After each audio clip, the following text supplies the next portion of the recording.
Sir చెప్పండి. బీసీల కోసం అనేక సంవత్సరాలుగా పోరాటం చేస్తా ఉన్నారు. 42% తర్వాతనే స్థానిక ఎన్నికలకు పోవాలనే డిమాండ్ కూడా ప్రభుత్వం ముందు గతంలో పెట్టారు.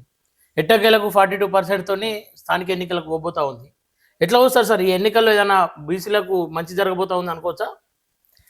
ఇప్పుడు ఈ 42% ఏదైతే ఇవ్వటానికి కాంగ్రెస్ ప్రభుత్వము జీవో జారీ చేయటం జరిగిందో, ఈ జీవో జారీ చేసిన తర్వాత కూడా ప్రజలకు నమ్మకం రావటం లేదు. ఎందుకనంటే ఏ క్షణంలో మళ్ళీ ఏ అడ్డంకి వస్తుందో, ఇది జరిగేదాకా అసలు ఇది వర్తింప 42% నిలబడాయా అనే సందిగ్ధం ప్రజలలో ఉంది, రాజకీయ పార్టీలలో ఉంది.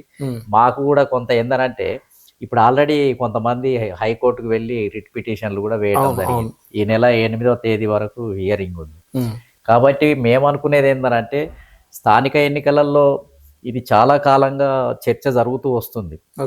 ఇటువంటి సందర్భంలో నేను అనుకుంటా స్థానిక సంస్థలు క్లియర్ అయ్యే అవకాశం ఉంది. ఎందుకంటే జనాభా లెక్కలు ఆల్రెడీ సేకరించబడ్డాయి.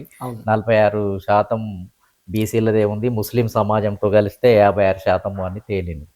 కాబట్టి సుప్రీంకోర్టు కూడా గతంలో ఉన్న తీర్పులను బట్టి ఏంటంటే ఈడబ్ల్యూఎస్ రిజర్వేషన్స్ వచ్చినాయి. ఆల్రెడీ 50% దాటిపోయింది, సీలింగ్ అనేది దాటిపోయింది. ఒకవేళ ఈడబ్ల్యూఎస్కే అది దాటక ఒకవేళ 50% దాటొద్దనే నిబంధన ఉంటే ఈడబ్ల్యూఎస్ కూడా ఇవ్వడానికి వీల్లేదు.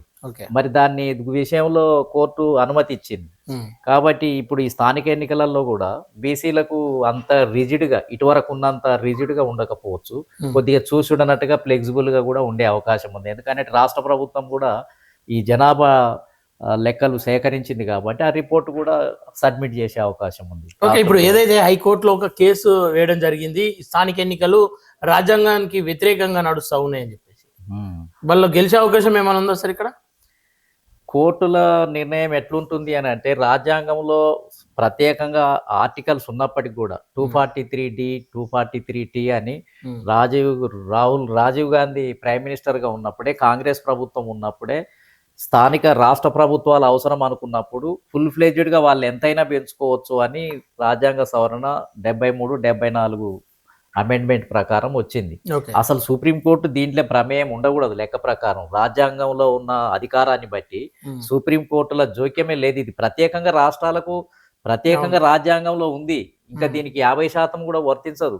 కానీ దాన్ని తెలుసుకోలేక ఈ కోర్టులలో ఉన్నటువంటి వాళ్ళు దాన్ని సరిగా ఇంటర్ప్రిటేషన్ చేయలేక ప్రతిదానికి వర్తింపజేస్తున్నారు. ఇది విద్యా ఉద్యోగ రంగాల, స్థానిక సంస్థల వాళ్ళకి ఏమి తెలియటం లేదు, డిఫరెన్స్ తెలియటం లేదు. రాజ్యాంగ నిపుణులకు కూడా అవగాహన లేదు రాజ్యాంగాన్ని ఎట్లా ఇంటర్ప్రిటేషన్ కావాల్సుకొని ఏంటంటే కొంత అందులో వేరే రకమైన వాళ్ళు దానికి చీటి మాటికి ఇది ఏదో జరగకుండా చేయాలి అంటే అగ్రకులాలకు ఏదో నష్టం జరగబోతున్నట్టు, రిజర్వేషన్ల అంశం వచ్చినప్పుడల్లా ఆ అగ్రకులాలకు ఏదో నష్టం జరగబోతుందనే ఆలోచన ఈ వ్యవస్థలో ఉండటం వల్ల దానికి అడ్డుపుల్లలు వేయడానికి అలవాటు పడ్డారు. కానీ దీనికి అసలు సమస్యనే లేదు రాజ్యాంగం.